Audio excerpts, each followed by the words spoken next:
Johnny Hallyday son message à Laetitia caché dans son dernier album. Il explique à Laetitia qu'il va la mettre dans l'embarras.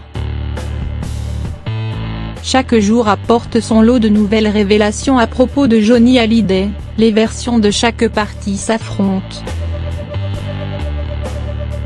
Johnny Hallyday aurait-il été trop lâche pour dire à Horace May et David Hallyday qu'il les déshéritait ? Laetitia aurait-elle manipulé Johnny pour qu'il exclue ses deux aînés de l'héritage ? Dans cette confrontation à la fois familiale et médiatique, Gilles Lott, le biographe de la star, semble avoir choisi son camp. Celui qui sort, le 4 octobre prochain, une biographie du rocker, Johnny Hallyday, Ni Dieu ni diable, écrite avec Patrick May, ancien patron de Paris Match, dévoile une autre facette de l'idole des jeunes. Dans une interview accordée au magazine Closer, Gilles Lott affirme que Johnny Hallyday était un manipulateur de génie. Il estime, en effet, que les fans, la famille et les médias auraient bien tort d'accabler Laetitia.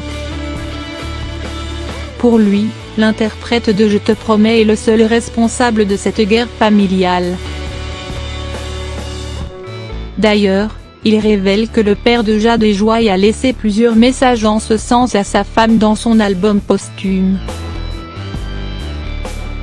Il y a 3 chansons sur son album, où il évoque le tumulte qui va suivre, où il explique à Laetitia qu'il va la mettre dans l'embarras avec cette décision, a-t-il ainsi confié. Ces 3 titres dont parle Gilles Lott ont pour titre « Pardonne-moi, j'en parlerai au diable et je ne suis qu'un homme ».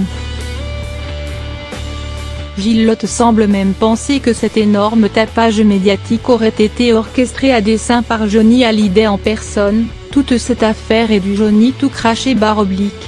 Vous savez, sa grande phrase était « Quand je ne suis pas imprimé, je suis déprimé ». Or 1 an après sa mort, il est encore plus imprimé qu'avant.